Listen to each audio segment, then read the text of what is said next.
Saudara, di tengah ketegangan geopolitik AS dan Iran, Tiongkok diduga diam-diam persenjatai Iran. Diperkirakan 400 peluncur rudal akan dikirimkan dalam beberapa pekan ke depan. Trump meradang dan mengaku kecewa jika kabar tersebut terbukti benar.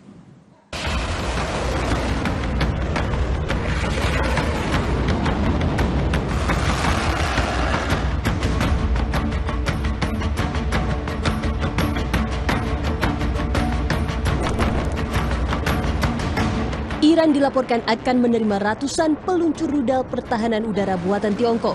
Hal ini disebut bagian dari upaya memperkuat kemampuan militer mereka di tengah konflik yang masih berlangsung dengan Amerika Serikat.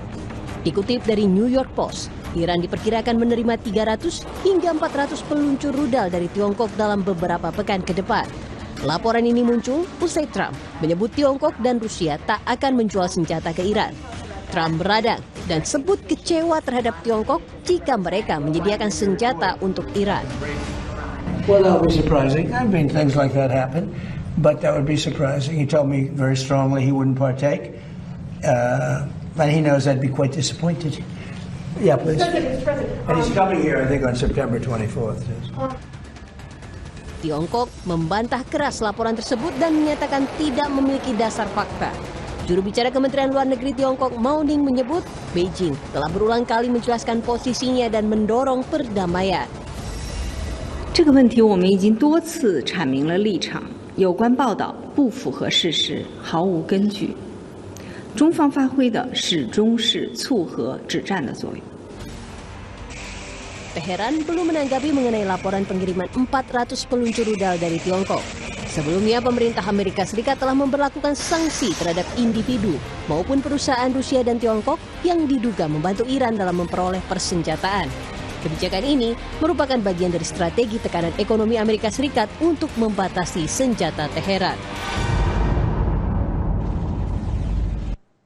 7 warga Palestina terluka dalam serangan udara yang dilakukan Israel ke kamp pengungsi Al-Shati, Gaza pada Rabu waktu setempat.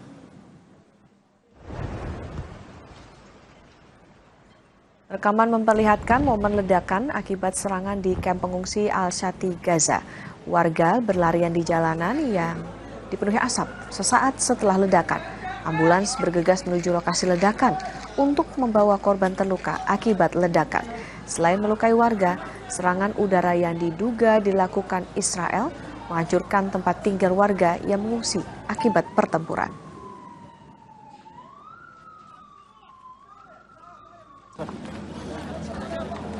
Wing kamp pengungsian di Gaza berserakan sesaat setelah ledakan serangan udara yang diduga dilakukan Israel.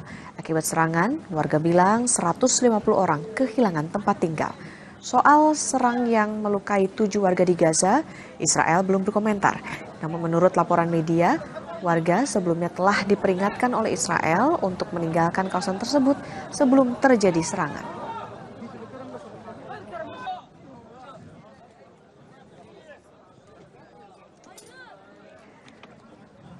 Mencatat rekor dividen tertinggi sepanjang masa sampai 21,9 triliun rupiah, bagaimana ekspansi Telkom Indonesia di sepanjang 2026?